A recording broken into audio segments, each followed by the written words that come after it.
আমি তো গ্রামের বাড়ি আসছি। তা আসার পর খালা বলতেছে আমার সাথে এক জায়গায় যেতে হবে তোকে। আমি বললাম কোথায়? খালা বলল গেলেই দেখতে পাবি।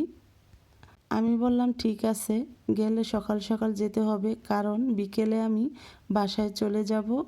আসসালামু আলাইকুম, সবাই কেমন আছেন? আশা করি ভালো আছেন। তা যাই হোক, সেহরি খেয়ে ভোর রাতে কেউ আমরা আর ঘুম আসেনি। নামাজটা পড়ে বোরকা পরে খালার সাথে বের হয়ে গেলাম। খালাকে এখনও জিজ্ঞেস করলাম খালা কোথায় যাব। খালা বলতেছে গেলেই দেখতে পাবি। তা খালা কিসের জন্য বলতেছে না কোথায় যাব, সে খালাই জানে। যাই হোক, এই তো একটা ব্রিজ দেখতেছেন, এখানে আগে বিশাল বড় একটা বাঁশের সাঁকো ছিল। এখানকার মানুষের চলাচল করতে খুবই কষ্ট হতো। তা এখন কয়েক বছর ধরে এখানে একটা মাইটটা ব্রিজ দিছে। তো এখন এখানকার মানুষের চলাচল করতে খুবই সুবিধা। আর এই তো দেখতেছেন যে কাঠের একটা ব্রিজ, এরকম ব্রিজ এই গ্রামে অনেক জায়গায় জায়গায় আছে। তা যাই হোক, আপনাদের সাথে কথা বলতে বলতে চলে আসলাম মেন রোডে। তো মেন রোডে আসার পরও দেখি ফাঁকা, একটাও লোক সংখ্যা দেখা যাচ্ছে না।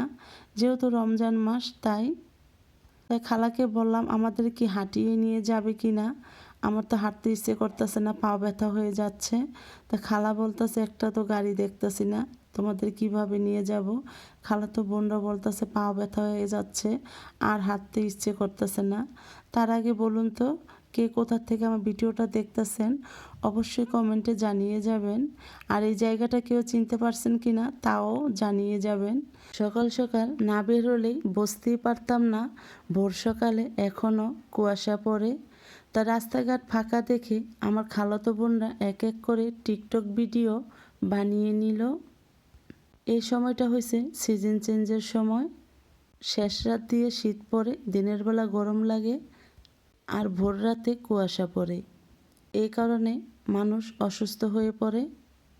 যাই হোক, সামনে দেখা যাচ্ছে একটা বেকারির গাড়ি। তা খালা বলতেছে যে বাসায় যাচ্ছি ও বাসায় বাচ্চা আছে, তো ওদের জন্য কেক নিয়ে যাই। তাই কেক কিনে নিয়ে গেল, কারণ এত সকালে তো আর দোকানপাট খোলা পাবো না। তা জায়গাটা দেখে আমি চিনতে পেরে গিয়েছি খালা কোথায় যাচ্ছে। খালা যাচ্ছে খালার ছোট ননদের বাসায়। তাই খালার ননদ কিন্তু আমার ফুপু লাগে, কারণ আমার আব্বার মামাতো বোন। এই বাসায় আমি আরও একবার আসছিলাম। তো যাই হোক, ফুপুর বাসার থেকে বের হয়েই অটো পেয়ে গেলাম। তো সবাই মিলে অটোতে উঠে গিয়েছি। আসার সময় তো পায়ে হেঁটে আসতে হয়েছে, অনেকটা সময় লেগে গিয়েছে। এখন আমরা গাড়ি পেয়ে গেছি, মুহূর্তের মধ্যে বাসায় চলে যাব। তো সবার কাছ থেকে আজকের মতো বিদায় নিচ্ছি। সবাই ভালো থাকবেন, সুস্থ থাকবেন। আমার ভিডিওটা এই পর্যন্তই। আর এই তো বাসায় চলে আসছি। আল্লাহ হাফেজ।